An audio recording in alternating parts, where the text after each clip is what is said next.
Pessoal, o quarto vacilo. Qual que é o quarto vacilo? Frente àquelas prioridades que você acabou de entender quais são em relação aos 5 componentes da qualidade total, mas você priorizou, mas você não entende ainda, você não aplica, você não pratica um método de análise e solução de problemas, aquele método para você tratar a anomalia. Pessoal, o que é um método? Eu já falei isso em vários outros conteúdos. Método é uma palavra que vem do grego, né? De metá mais odos. Odos é caminho e metá é meta. Então é o caminho para você atingir a meta. Então é importantíssimo que você conheça um método de análise e solução de problemas. O método mais tradicional que é conhecido é o PDCA. Mas eu fiz uma figura que traduz o PDCA de um modo um pouco mais simples para que o supervisor possa ter uma rápida abordagem. Eu vou te mostrar que eu chamei aí um método para gestão da rotina diária do supervisor. Então perceba bem, pessoal, qual é a primeira fase aqui do nosso ciclo PDCA resumido. Então, o primeiro ponto, a primeira fase é você realmente, uma vez que você definiu qual é a sua prioridade, definir quais são os indicadores que você vai medir o resultado e o progresso desse indicador. Eu já fiz um conteúdo também específico de indicadores de resultado e de progresso.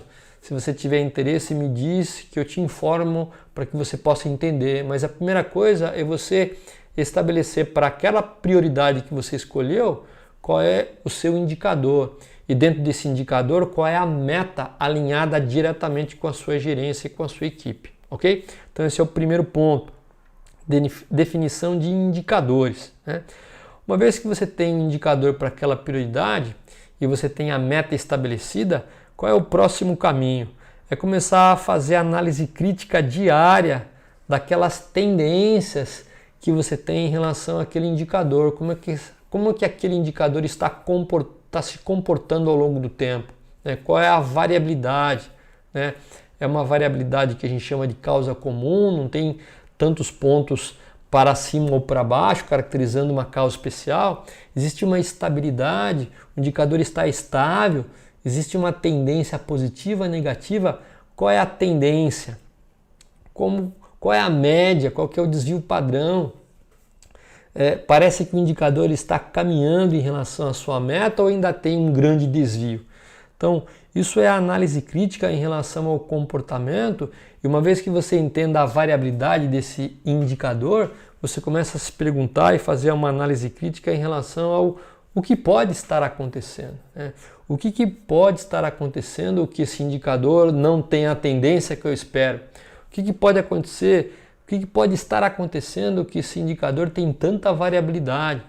Então, a análise da variabilidade, bem como as causas que estão realmente prejudicando você atingir aquela meta. Então, essa é a segunda parcela. O que é a terceira parcela? A partir do momento que você, a sua equipe e as áreas de suporte têm uma noção do que pode estar acontecendo, que está prejudicando o indicador de fazer aquele progresso que você gostaria, quais são as poucas ações sobre essas causas? Pessoal, cuidado. Eu canso de ver plano de ação com 10, 8, 15 ações. É no máximo 3 para arrebentar 5 ações, para que você tenha realmente velocidade, foco, sinergia em relação ao que você tem que fazer. Se você realmente no passo 2 chegou muito próximo à causa do problema, no passo 3 tem que definir a ação, o responsável e o prazo. Uma cobrança efetiva ao longo dos próximos dias para que isso seja implementado o mais breve, o mais rápido possível. E aí o passo 4, o que é? É o follow-up frequente para a conclusão, padronização e manutenção das melhorias. Então o que deu certo eu vou padronizar. Eu vou fazer aquela amarração em relação a procedimentos de trabalho, procedimento padrão, para que a manutenção daquele resultado seja atingido.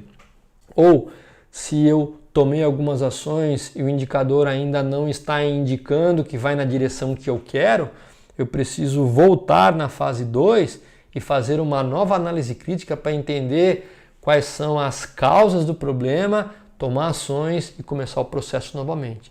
Então tá aqui aí 4 ações dentro de um PDCA um pouco mais simples, que eu chamei de gestão da rotina do supervisor, que pode te ajudar no método para você solucionar alguma prioridade, para você atacar alguma prioridade que você precisa de solução em relação ao vacilo número 3 que a gente acabou de comentar. Então tá aí o que você pode fazer para que aplique um método para tratar prioridade. Então, pessoal, e um lembrete importante em relação a isso, né? E eu vejo também um probleminha quando as pessoas começam a fazer o método. Lembre-se o seguinte, a frequência de você fazer essas reuniões, muitas vezes diariamente, quando o problema é crítico, ela é muito mais importante, ela precisa vir muito mais na frente do que a excelência em relação ao resultado. Então a frequência, ela vem sempre na frente da excelência. É necessário que você comece a fazer essas reuniões, comece a ter uma rotina, comece a fazer pequenos avanços, comece a fazer pequenas análises, implemente algumas ações e ao longo do tempo o processo vai se tornando cada vez mais robusto. Então é um exemplo que a gente sempre dá em relação à academia. Antes de alguém ficar realmente em forma, né, com um corpo bacana, ele precisa ir lá na academia, né? Ele precisa começar a ir pelo menos 3, 4, 5 vezes por semana. Depois ele vai começar a entender um pouquinho mais em relação à qualidade dos exercícios físicos. Depois ele vem com a alimentação, para lá no final ele ganhar massa, ele ter realmente um corpo mais atlético, mais fitness. Então, a frequência de estar iniciando o processo, ele vem muito mais na frente da excelência. Então, se preocupe em relação a você ter frequência antes de você ter excelência. Então, tá aí um resumo do vacilo número 4.